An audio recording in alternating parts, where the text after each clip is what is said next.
Well, good morning, everyone. Thank you. I'm just going to raise this up a little bit.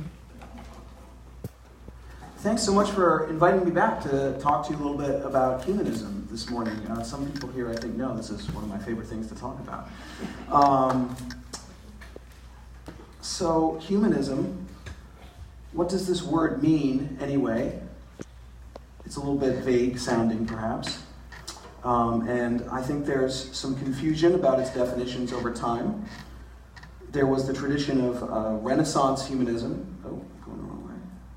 Renaissance humanism, which referred to arts and study not directly connected with the church at the time.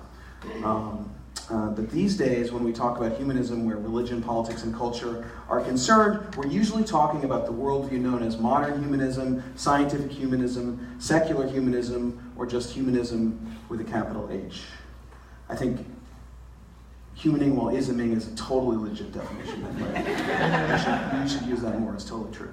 Now, I've sometimes heard the contention that humanism is just a more diplomatic synonym for atheism. But no, humanism and atheism are compatible, but they're really answers to different questions. Dale McGowan is credited with saying that for those who have left traditional religions behind, atheism may be the first step, humanism is the 1,000 steps that follow. Michael Werner, as passionate an advocate for humanism as I know, writes that humanism is merely that ongoing, evolving life stance that challenges us beyond atheism and agnosticism, beyond our own self-centeredness, and beyond our fear of larger commitments to embrace the best of what we and our larger society can be. David Breeden somewhat loftily says humanism has a mission, freeing the mind and saving the world. There are many takes on humanism because it's a diverse movement and a collective ongoing project that nobody owns, right? It's not a given set of beliefs or new dogmas to replace older ones, but rather a dynamic approach to the world that's always subject to revision with new knowledge. But where did it all come from? I think that the history of humanism, including the history of secular and humanistic communities, is fascinating because it's both longer and more complex and diverse than we may have heard. So I'm going to attempt to sketch that complex history in about 15 minutes. There have always been doubters, right, and reform-minded freethinkers in every period in history, but in a few places and times, they really built legacies and communities. In ancient Greece, in particular, several centuries before the Common Era, some of the classical philosophers founded schools based on materialism, which was their best attempt to understand the world based on observation and logic.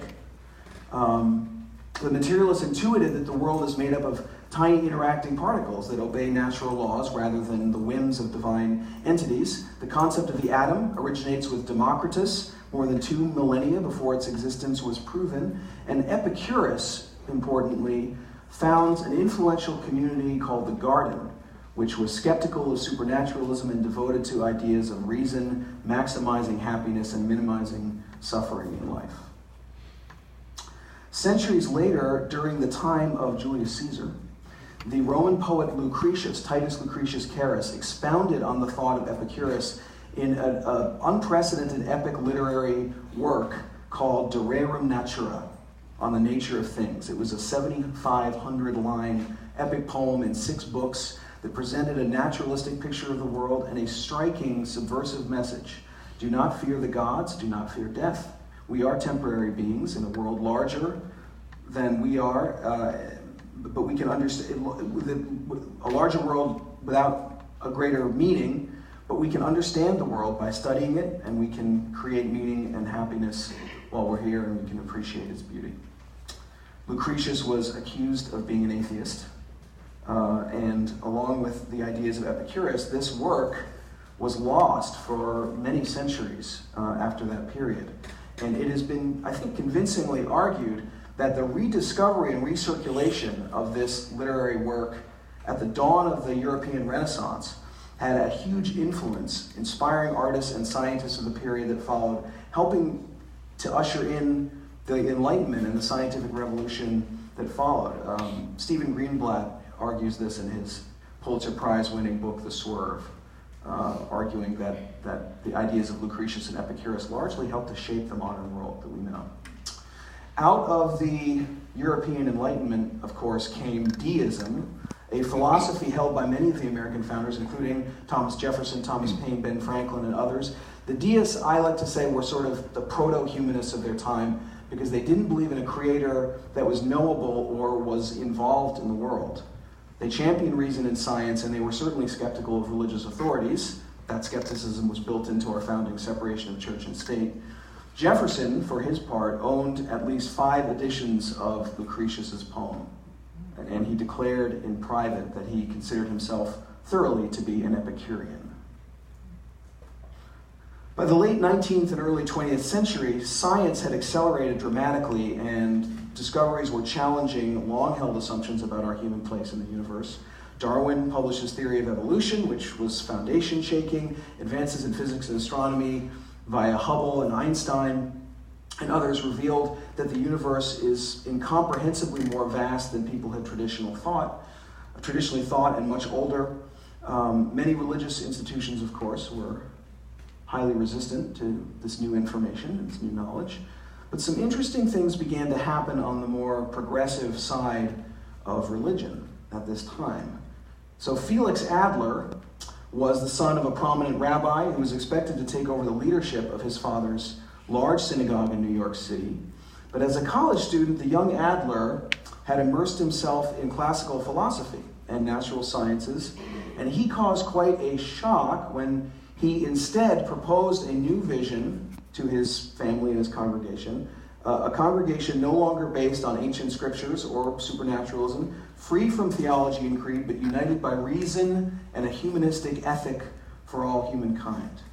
The idea was controversial at the time, but he did go on to found the New York Society for Ethical Culture in 1876, perhaps America's original God-free congregation, and it's still going today as a small but persistent movement, with a movement that followed, which is the American Ethical Union, now often called, now ethical culture. The name of this movement is often referred to as ethical humanism.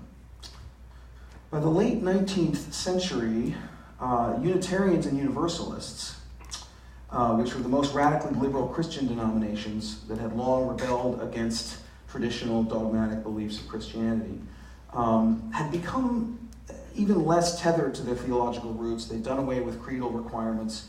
And in 1917, John Dietrich, a minister who had come to the Unitarian ministry after being defrocked by his native Reformed church for his heretical views, began to articulate a human-centric worldview similar to what Adler had argued for, based on reason, compassion, and social justice without regard to theism.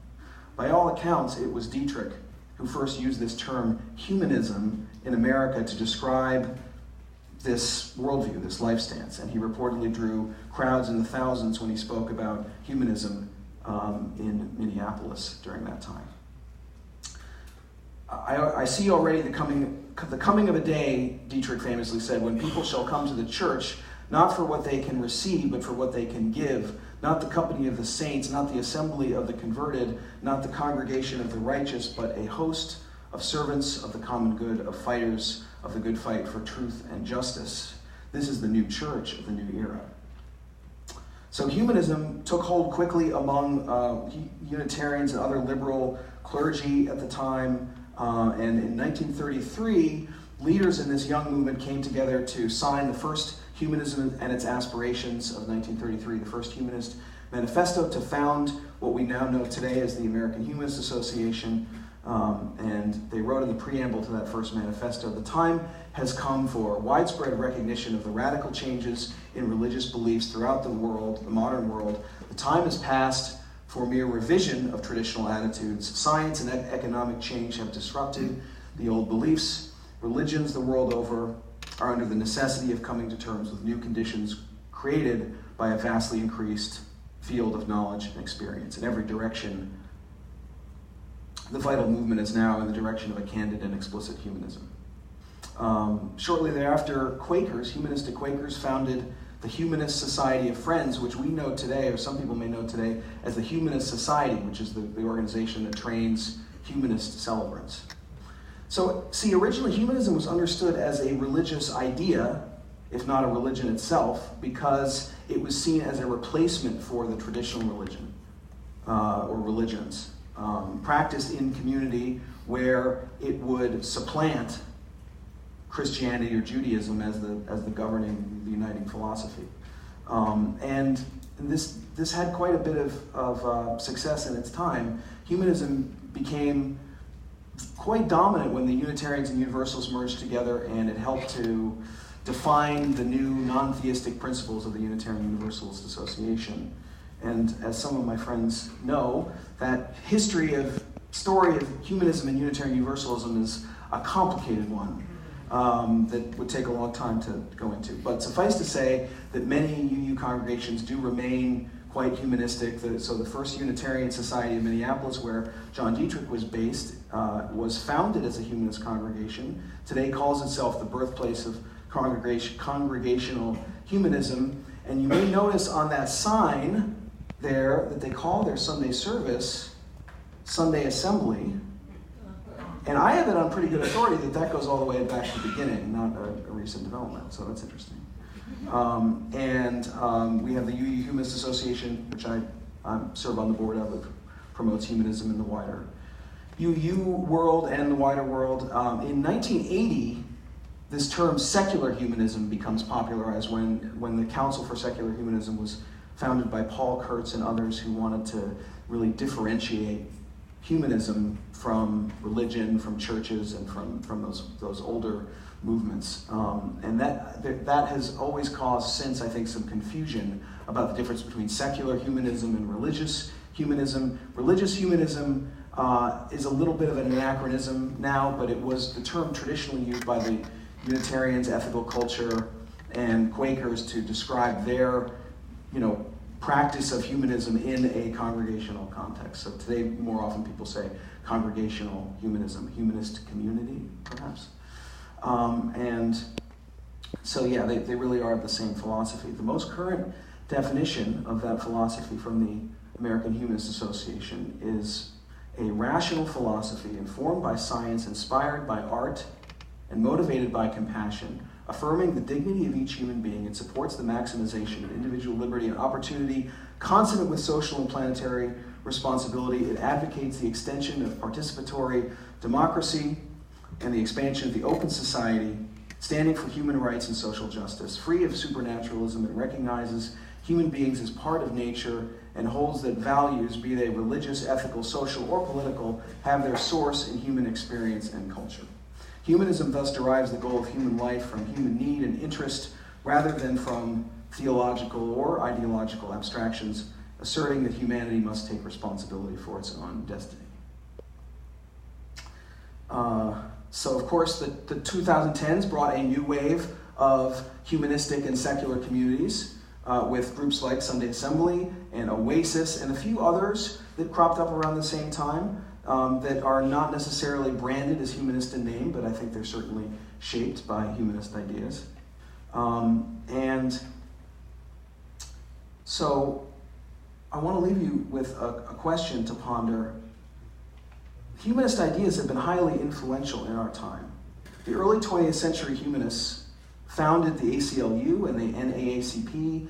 Ideas and language from the first Humanist Manifesto found their way into the UN's landmark Universal Declaration of Human Rights, the inherent worth and dignity of every person. Humanism influenced the civil rights movement, the gay rights movement, and feminism, and the work of pioneers like notable humanist Gloria Steinem.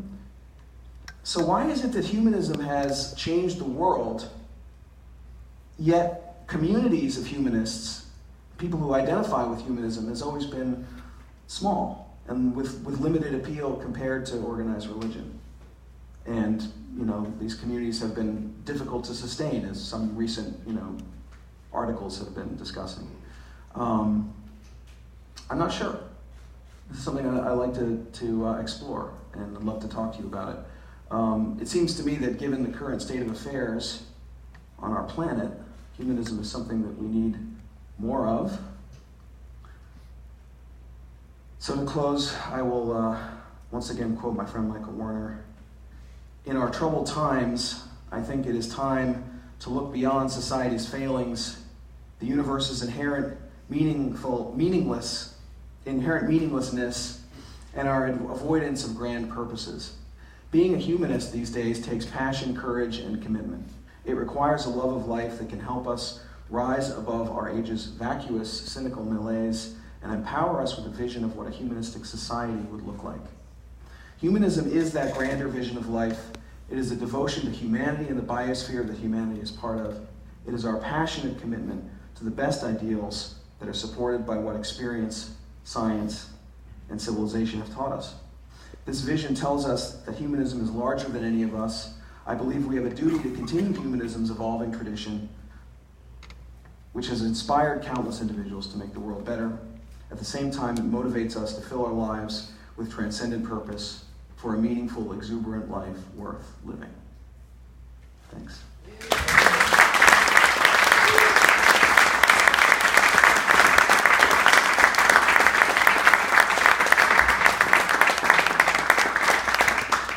Big thank you to James Whitker. Now, please keep that applause going and welcome back Ground Control.